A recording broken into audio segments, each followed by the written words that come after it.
फिर आ गया तू। दुर्जन, प्रहरियों, आओ और इस बालक को बंदी गृह में डाल दो। सचेत होइए महाराज।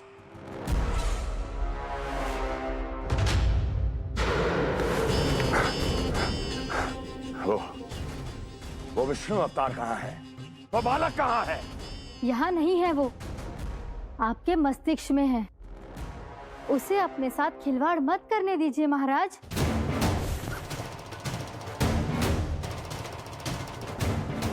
वो यही है, मैंने देखा है उसे। स्वयं को संभालिए महाराज, आपको भयभीत होने का कोई अधिकार नहीं है। आप स्वयं को भूल चुके हैं महाराज। आप तो वो कंस है जिन्होंने अपने पिता को भी कारागार में बंद करवा दिया था और उनसे सिंहासन का अधिकार छीन लिया था। आप तो वो कंस है जिन्होंने अपनी सुरक्षा के लिए वर्षों से अपनी प्रिय बहन और बहनोई को बंदी बनाकर रखा है। आप तो वो कंस है जिन्होंने अपने कितने ही भांजों को अपने ही हाथों से यमलोक पहुंचा दिया है ताकि आपका शत्रु ना पनप सके।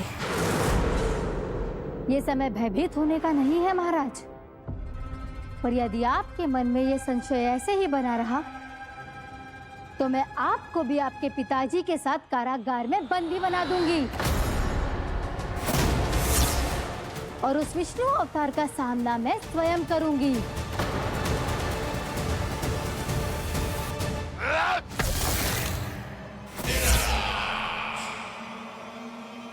राजद्रोह का परिणाम जानती हो ना महारानी? यही क्रोध उसे दिखाइएगा महाराज। किसी ऐसे योद्धा को ढूंढ के लाइए जो उसका वध कर सके। और हाँ, किसी ऐसे योद्धा को खोज कर लाइए जो अब तक भेजे गए हर योद्धा से शक्तिशाली हो। यदि आप चाहें तो मैं इस कार्य में आपकी सहायता कर सकती हूँ महाराज।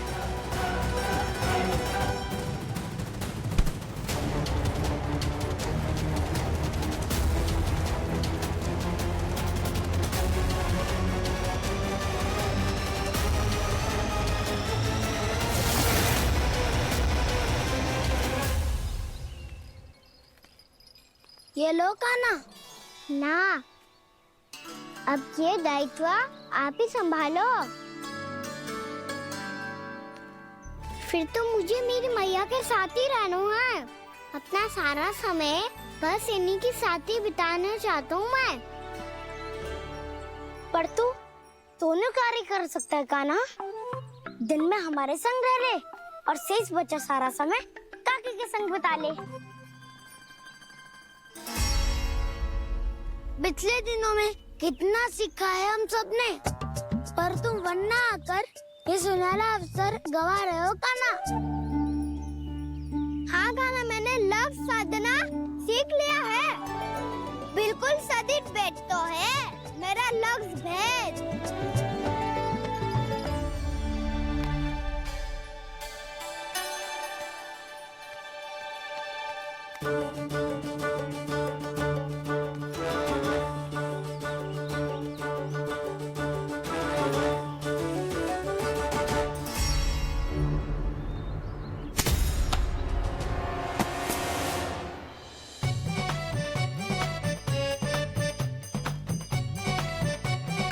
अरे वाह बसंता, तूने तो बहुत अच्छा लक्ष्य साधा है।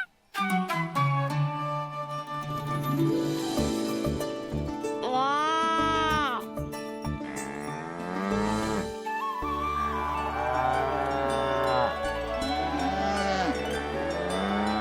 तूने देखा कान्हा, मैंने गैयाओं के साथ बात करना सीख लियो है।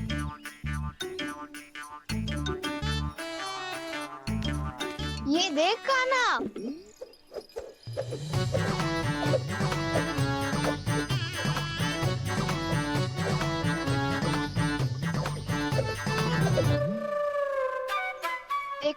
मैंने भी लाठी चलाना सीख लिया है। अब मैं सबकी रक्षा कर सकता हूँ। मैंने भी सीख लिया कि गैया की गिनती कैसे की जाती है।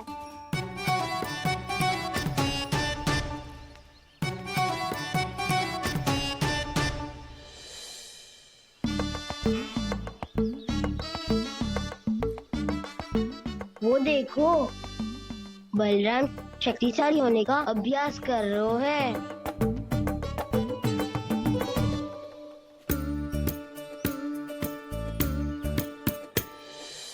मैं तुम सबके लिए बहुत प्रसन्न हूँ। बस मुझे तो अपनी मैया के साथ ही रहना है। और हाँ से खाओ, ताऊ को बता दो मुझे इनसे बात ना करनी। मैया चलो घर।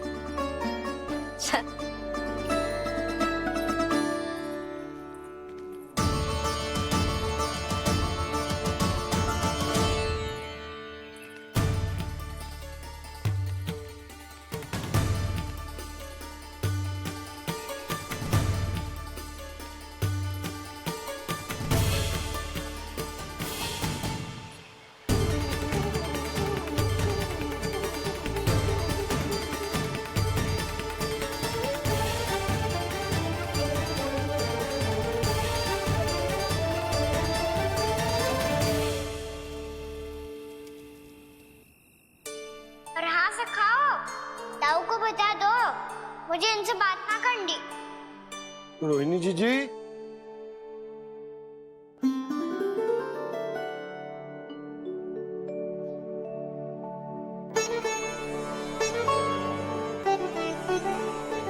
बलराम, क्या होगा? इतना दुखी क्यों है?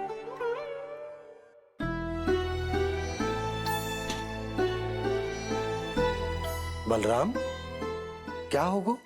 छोटे बाबा, इतने दिन हो गए, कान्हा हमारे साथ आ ही नहीं रहा। लगता है मुझसे क्रोधित है, क्योंकि क्रोध में मैंने उसे कह दिया था कि वो आपका और छोटी माँ का पुत्र नहीं है। क्रोध कितना भी क्यों ना हो बलराम, हमें सदैव अपने शब्दों का प्रयोग सोच समझ कर करना चाहिए। शब्द ना बाण की तरह होते हैं, यदि एक बार मुख रूपी धनुष से निकल जाए तो वापस ना आते। मुझे पता चल गया छोटे बाबा, पर मैं उसे कैसे मनाऊं? इस कला में तो कान्हा ही प्रवीण है। मुझे तो उसकी तरह भोलेपन से मुस्कुराना भी नहीं आता। बलराम, तेरी भावना तो सच्ची है ना? बस उतना ही पर्याप्त। नहीं, इतना पर्याप्त नहीं है छोटे बाबा। मैंने बहुत प्रयास किया आज, क्षमा भी मांगी उससे, पर वो नहीं माना। शब्दों से जो घाव लगते हैं ना बलराम, वो एक बार में ना भरते। और वैसे भूल तो तुम्ही ने की थी, तो कान्हा को मनाने का प्रयास भी तुम्हें ही करना चाहिए।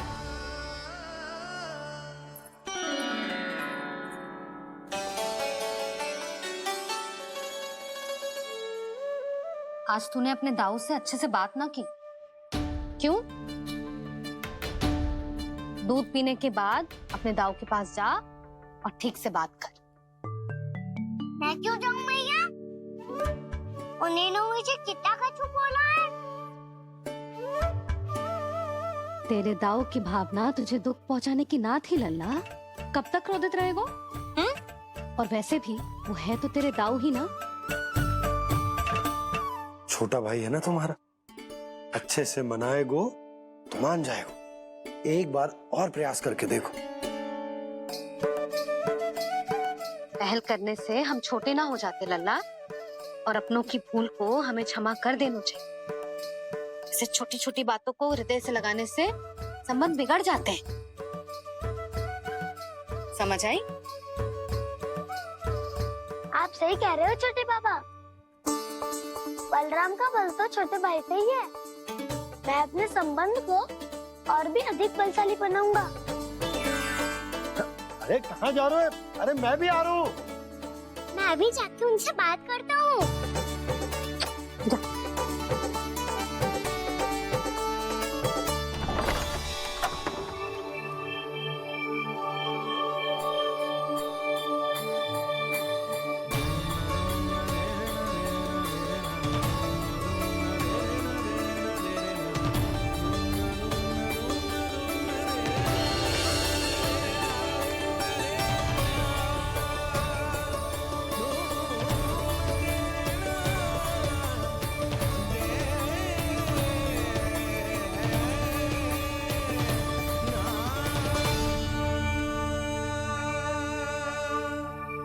क्षमा कर दो कान्हा। आप तो पहले ही क्षमा मांगते हो क्या? पर तुम क्यों क्षमा मांग रहे हो? क्योंकि मैंने अपने दाऊ की आज्ञा ना मानी। नहीं कान्हा, मैया की आज्ञा मेरी आज्ञा से अधिक महत्वपूर्ण है।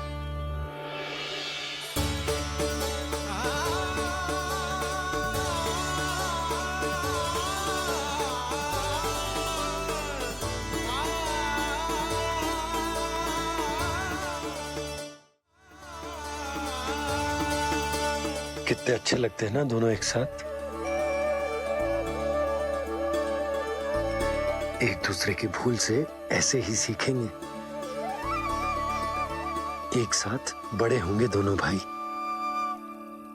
सुनो जी, आपको पता है क्या बलराम ने इतने दिनों में क्या क्या सीखा है? भाभी बता रही थी कि सुबह स्वयं से ही उठ जाता है और तैयार भी हो जाता है। समय का आदर करना सीख लियो है इसने। मुझे लगता है कि गौचारण पे जाना बलराम के विकास के लिए सहायक बन रहा है।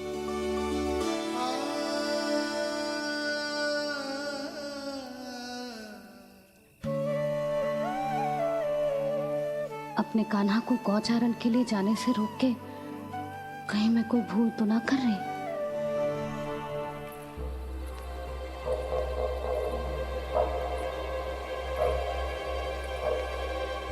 आइए आइए ना महाराज।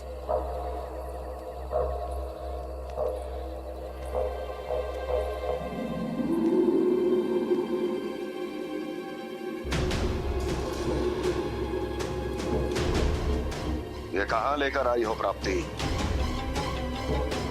मौन क्यों हो? मौन। प्राप्ति, प्राप्ति,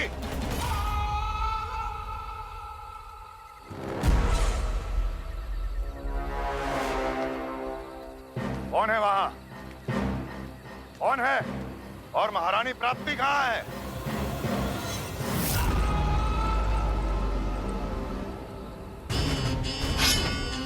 मैंने पूछा कौन है यहाँ? सामने आओ। मैंने पूछा कौन है यहाँ? सामने आओ।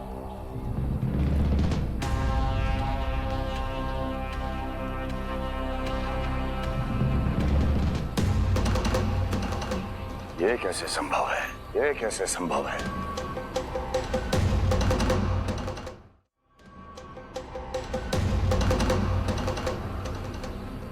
कौन है तू? कौन हो तुम? मेरे सामने तलवार लहरा रहा है। इतना दुस्साहस! मेरे सामने तलवार लहरा रहा है। इतना दुस्साहस! यदि तूने पलक भी झपकाने का प्रयास किया, मेरी ये तलवार तेरे रक्त से स्नान करेगी। कौन है तू? अपनी पहचान बता और सामने आ। महाराज, महाराज मुझे छोड़ दीजिए।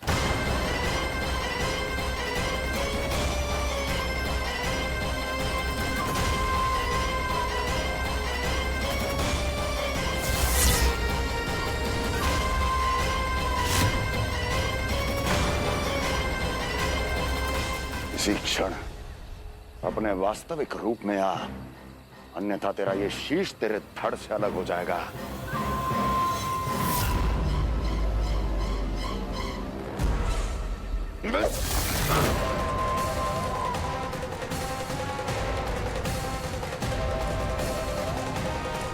योमासुर, तुम अपने दास का प्रणाम स्वीकार करें महाराज।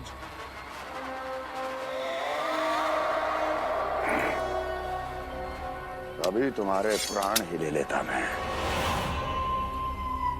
पर अब आप ऐसा कुछ नहीं करेंगे, क्योंकि अब आपके लिए उस विष्णु अवतार का प्राण लेगा ही। व्योमासुर आपकी आज्ञा का पालन ना करे, ये तो संभव नहीं है महारानी। आप निश्चिंत रहिए, किसी को पता नहीं चलेगा कि उस बालक को किसने मारा है। उसके भाई बलराम ने, या उसके सखाओं ने, या फिर स्वयं उसके माता पिता ने।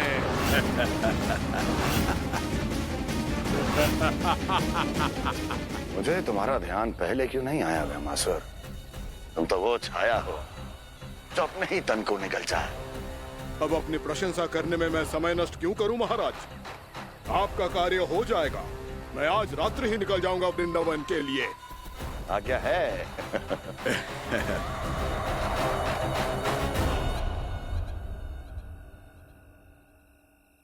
कान्हा, कृष्णा,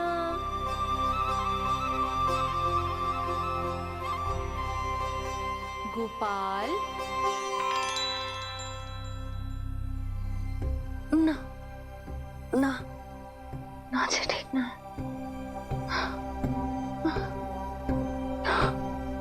कान्हा के विकास में बाधा ना बन सकती।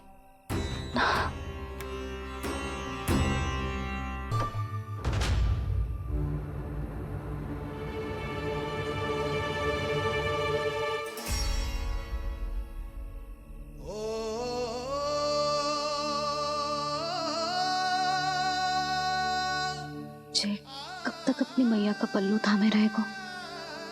ना ना, मैं इसके विकास में बाधा ना बनूंगी।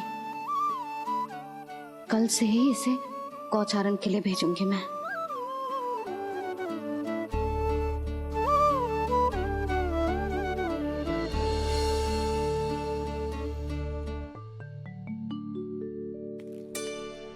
मैं तो कहता हूँ इससे उत्तम मूल्य यहाँ तो क्या पूरे मथुरा में नहीं मिलेगा।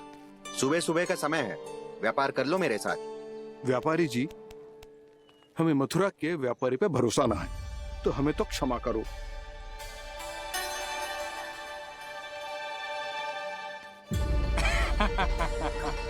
बड़ा आयो हमसे व्यापार करने वाला हैं? मेरे साथ व्यापार ही नहीं किया मूर्खों ने। उन्हें पता ही नहीं मैं मथुरा का जाना माना सेठ हूँ। ऐसे ही थोड़ी ना पूरा जनपद मुझे धनिया सेठ के नाम से जानता है। धनिया सेठ?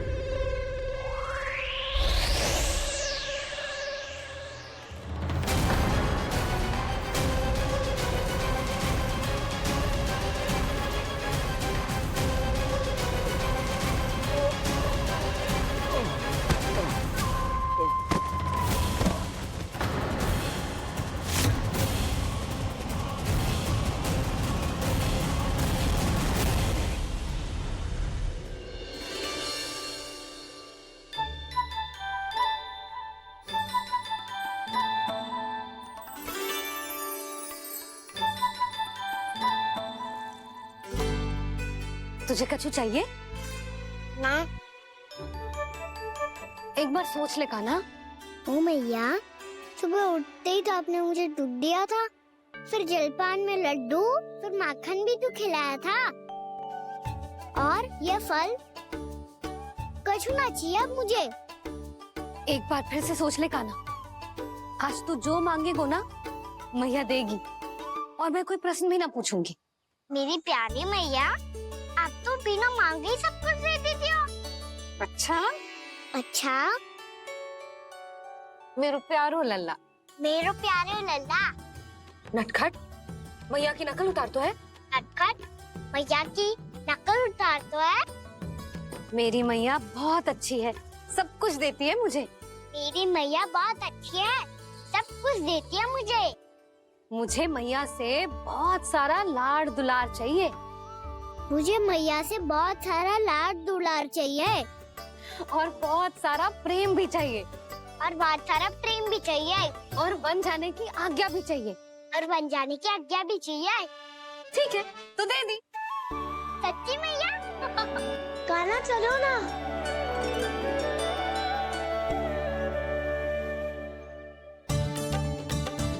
चल,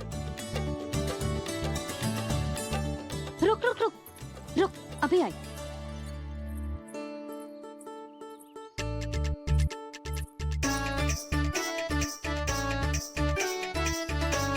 अब जा।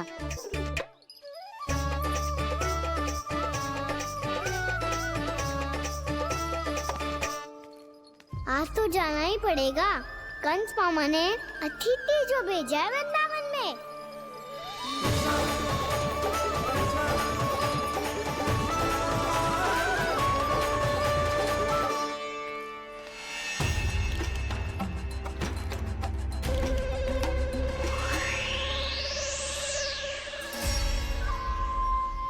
अरे व्यापारी जी, फिर आ गए तुम? हैं? हमने तुमसे कहा हमें तुम्हारे साथ व्यापार ना करनो है, तो फिर ना करनो है। बार बार आप स्वयं भी तंग हो रहे हो और हमें भी तंग कर रहे हो। आपको चाहिए क्या बताओगे? नंद भवन। हाँ? हाँ? नंद भवन? बस इतना ही जानना चाहता हूँ कि नंद भवन कहाँ है। सोचा इस गांव में आया हूँ तो नंदराज से मिल लूं। अच्छा अच्छा, तो तुम फिर सीधे जाओ और सीधे जाके उल्टे मुड़ जाना और फिर आगे से दाहिने दिशा में मुड़ जाना। जहाँ मार्ग समाप्त होगो वहीं सामने मिल जाएगा तुम्हें नंद भवन। अच्छा अच्छा, धन्यवाद। सुनो, पर इस समय नंद जी घर पे ना है। मुझे तो उनके प्यारे पुत्र से मिलना है।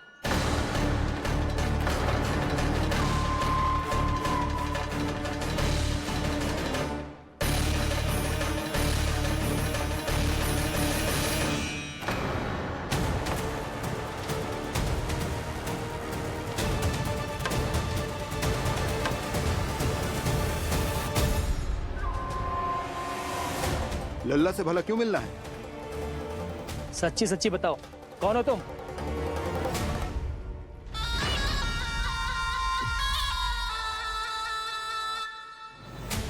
सच बताऊं? हाँ बताओ। हम वृंदावन वाले हैं। ना तो असत्य बोलना प्रिय है, ना सुनना। कछु तो गड़बड़ है तुम्हारे व्यवहार में। स्वयं बताओगे या हम बुलवाएं? अब सत्य ही सुनना चाहते हो तो सुन लो। मैं हूं मायावी छलिया।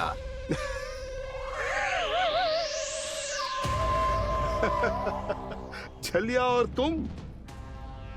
तनिक अपना मुख तो देखो, चलिए ऐसा दिख तो है का? तो कैसो दिखतो है? जैसो भी दिख तो है, लेकिन ऐसो ना दिख तो। भानु, मैंने एक बात सुनो है कि चलते बीच मार्ग में अगर कोई छलिया मिल जाए तो उसे पीछे पलट के ना देखना चाहिए। ना तो छलिया के जाल में फंसने में क्षण भर भी समय ना लगता है। सही सुना। अब पीछे से तुम दोनों का नाम पुकारूं तो मुड़ना मत।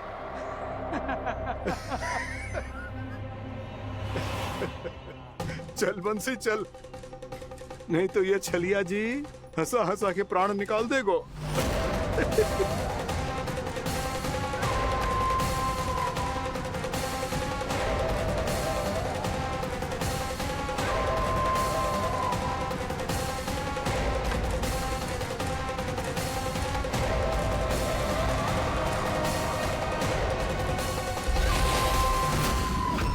भानु, बंसी।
हाँ, रूप स्वरूप में तो ये थोड़ा ठीक ठाक है।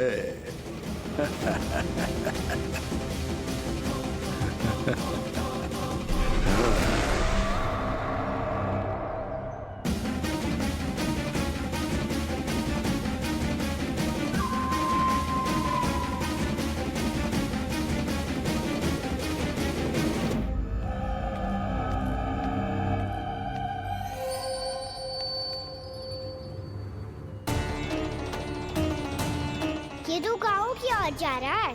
गाँव वालों के प्राण संकट में पड़ जाएंगे। अरे शीघ्र करो, तुम सबके कारण पहले ही विलम्ब हो गए है आज। हाँ, मैं भी यही सोच रही थी, कहीं खाना गोचारण के लिए न चले गए हो। नाना मौसी ऐसा ना बोलो। हाँ तो फिर किसी दिन किसी कार्य में मन ना लगेगा।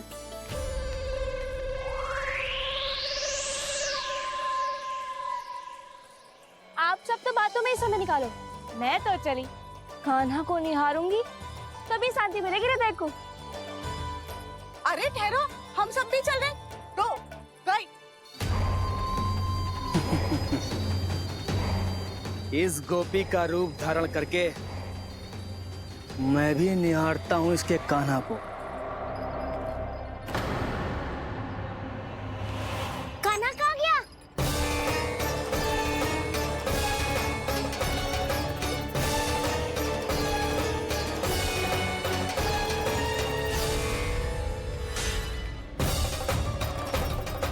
जानकी,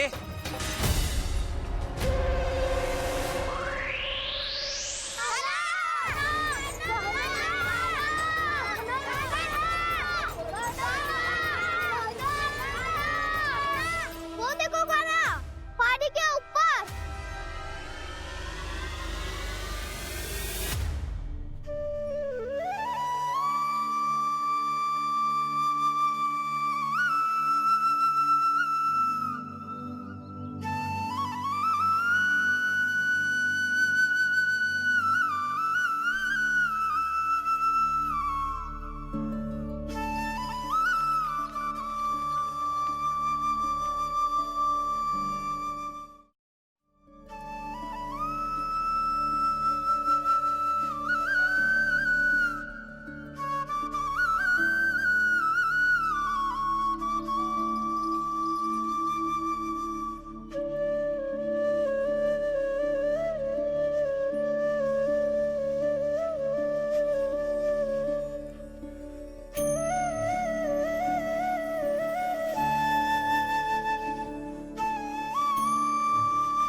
ये तो कान्हा की मुरली की धुन है।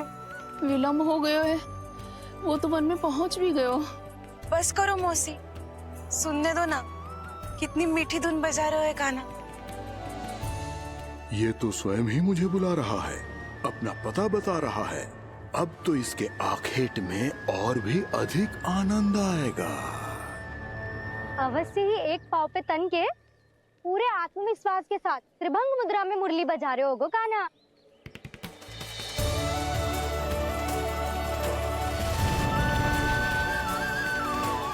हाय, कितना सुरीला बजाता है।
अवश्य ही एक पाव पे तन के पूरे आत्मविश्वास के साथ त्रिभंग मुद्रा में मुरली बजा रहे होगो कान्हा। यहाँ तो सभी बालक एक पांव पर खड़े हैं, तो फिर इनमें से कृष्ण कौन है? अद्भुत प्रभु, जो छलिया सारे संसार को अपने छलावे में फंसाता है, आज आपने उसे ही फंसा दिया।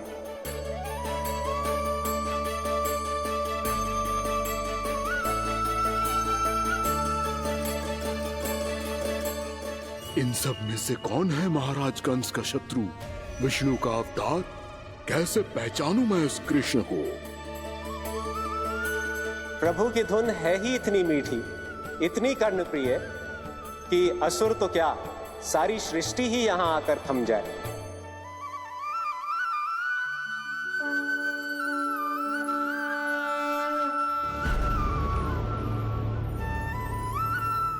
कहीं ये तो नहीं है वो मेरा शिकार, विष्णु अवतार?